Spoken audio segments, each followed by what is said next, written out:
how many people have heard about the fact that the Department of Agriculture and the Department of Justice have been holding workshops or hearings across the country? Okay, that's really good. Probably more people in this room know about it than most people around the country. But part of what, for those people that haven't heard about it, is that after the Farm Bill and a couple years ago, 2 years ago in particular, as part of the new administration, one of the commitments that was made during the campaign was to really address some of the antitrust issues across the whole government, looking at antitrust and looking at the need to have better enforcement by the Department of Justice. And for those of us that worked in agriculture, we were like, well, there's a really big issue in agriculture. And one of the reasons that back last August, when an announcement was made that the Department of Justice is one of their first areas of investigation was going to be looking at agriculture, is because the Judiciary Committee, when they did the confirmation hearings for the new Attorney General and for the head of the Antitrust Division, and in particular Senator Feingold from Wisconsin, asked them, when you get into office, are you going to look at what's been happening to dairy? Are you going to look at what's been happening in hog and poultry? Are you going to look at what's happening in the seed industry? And a commitment was made, and we know there have been a lot of commitments made, but there hasn't been a lot of follow-through. But their commitment was made to hold a series of workshops or hearings.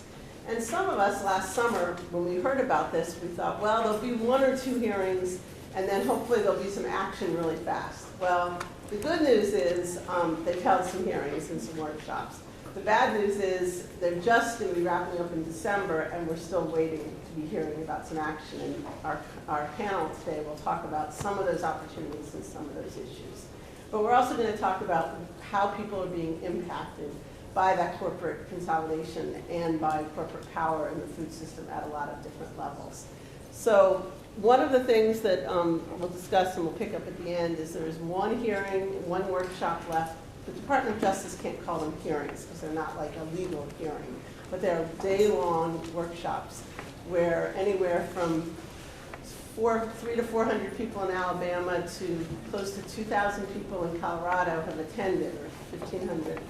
And a lot more people have been watching it through the different avenues and being concerned about what's coming out of it.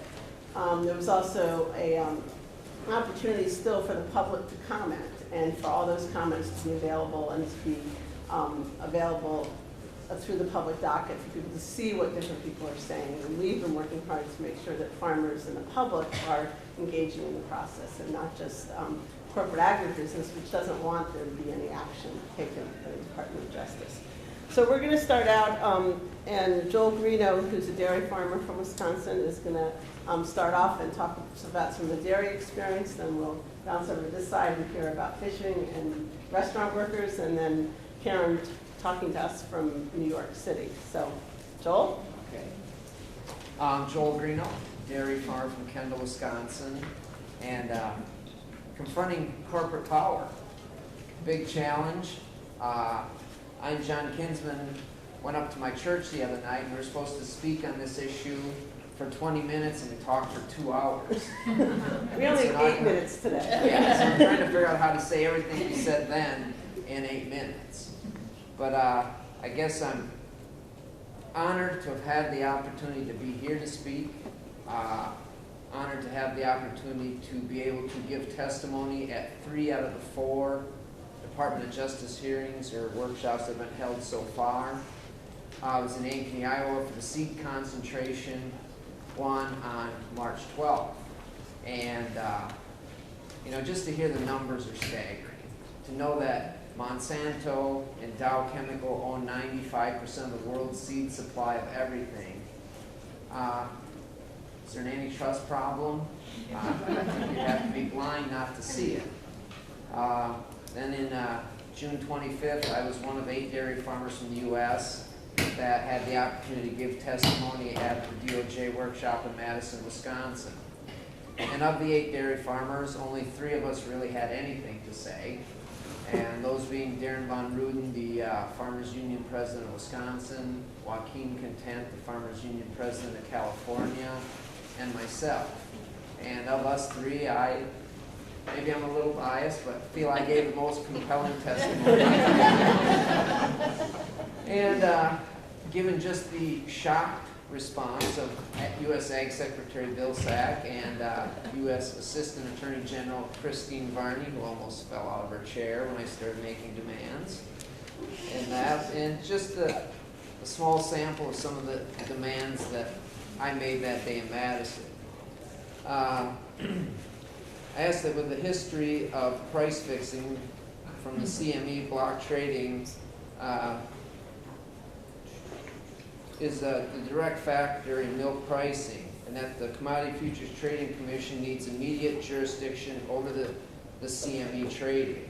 And the reason I made that comment is Chicago Mercantile Exchange is a wholly owned subsidiary of the Chicago Board of Trade. And there is no agency that has any jurisdiction over that market. It is self-policed by an oversight committee. And at one time, that's where all cheese and dairy product trading takes place, all. And at one time, the head floor trader for Dairy Farmers of America was the chairman of the oversight committee. So no wonder that's where milk price manipulation takes place. So it's the reason I made that comment. And whether they'll take action or not, it will take an act of Congress to do that. But it's now part of public record. They'll have to do it. I asked them that the Department of Justice needs to take action on all ongoing dairy investigation into Dairy Farmers of America, Dean Foods, and National Dairy Holdings. And I mentioned that it's the one that Ali Ramadan started. And Ali Ramadan was a 30-year veteran of the Department of Justice. And the case that he took on was started by our organizations after a meeting with then Attorney General of New York, Elliot Spitzer, who got 16 other states' attorney generals to request this Department of investigation. Well, Ali Ramadan's done such a good job in this investigation that he was terminated. And the investigation has now moved forward in over 6 years. And so, now also a matter of public record. Swift action on market manipulation and price fixing of dairy commodities. USDA needs to strongly reconsider its reliance on the NAS survey, which is the vehicle of all fabricated market information that goes to USDA used in milk pricing. And that's how milk is priced. There's a survey that is done over the telephone. There's no verification. And there's 30 companies that can report on that survey. All 30 of those companies only report whatever the cash 40-pound cheddar block is selling for at the CME. 2 companies decide that market. Nabisco out of Minnesota and Schreiber Foods.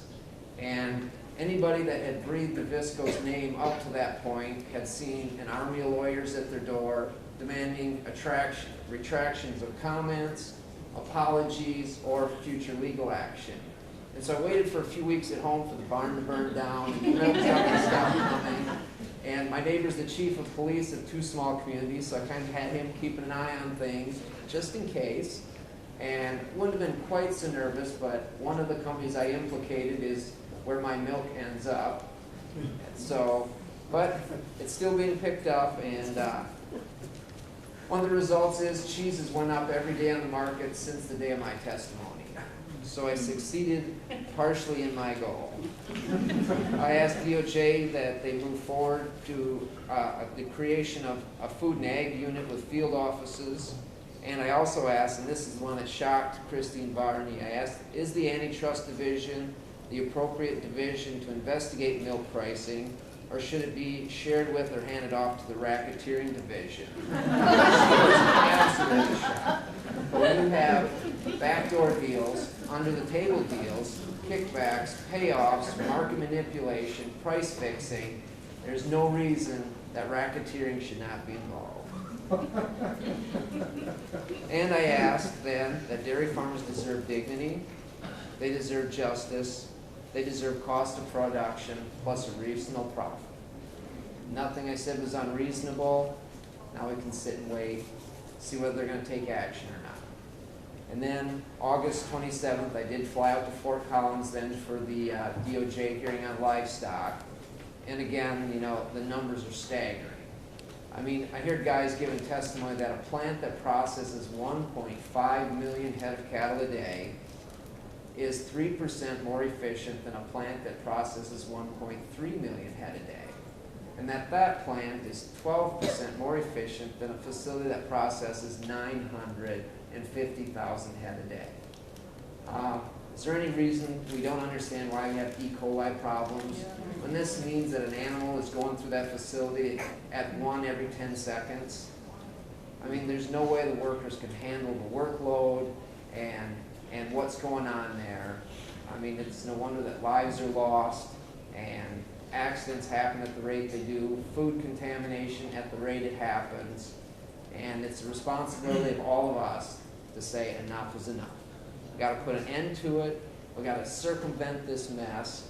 We can't let the ConAgras, the Cargills, the Archer Daniel Midlands, the Kraft Foods, the Nabiscos, you know, the Fonterras rule and dictate everything we eat and everything we do every single day. And they cheat us farmers out of money. They rob the consumers in the result of overpriced products, of which only the corporations benefit, and it's time they shared some of that with us.